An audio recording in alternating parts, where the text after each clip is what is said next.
Hi there and welcome along to Mixing for Beginners. Over the next few videos I'm hoping to take you through some easy steps you can take to improve your mixes, and we'll be talking about some concepts like active listening, reverb, compression, EQ, and all the sort of basic stuff that you will need to help you with your mixes. So get comfy and we will get started.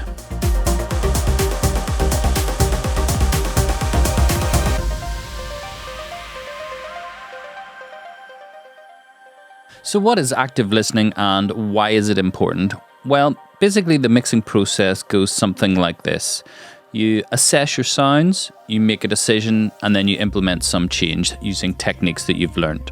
But the problem is, if you don't know what it is you are trying to achieve with your mix or the sound you're trying to create, it can be very hard to make that decision and then apply a technique to it. So the first thing we need to do is be able to listen to music, assess other people's mixes, and decide what from those mixes do we want to use in our mixes.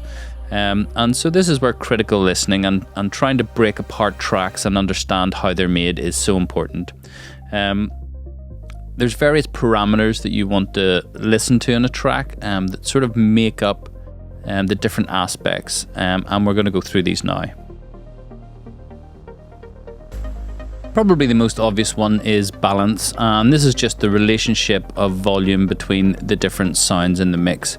And generally speaking, good mixes, the most important sounds are really brought to the front, and there's a good balance between, for example, your kick, your bass, and your lead sound. So when you're listening to tracks, just pay attention to the balance of those core sounds versus maybe sort of more incidental sounds that are in the background.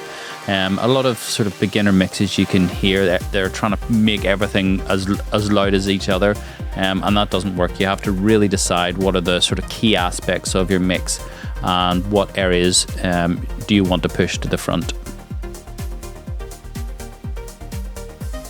The emotion in music is usually driven by the dynamics, and usually when we're talking about dynamics in music, we are thinking about the relationship between the quiet instruments and the loud instruments. But there are other aspects that we can talk about when we're mixing, and that is width and depth. So width is just your stereo field, how wide a sound could be, and the depth, we're talking about reverbs and space. You can also create these contrasts of sounds between your dry sounds and your wet sounds, and this creates an extra level of dynamics that you need to be listening for. So when you are putting on your next track for an active listening session, pay attention to what sounds have a lot of reverb, what sounds don't have very much reverb, what sounds are out wide, what sounds are right down the middle, where are they panned, and just try and pay attention to the dynamics of the different sounds and how many sounds are completely dry and how many sounds are completely wet,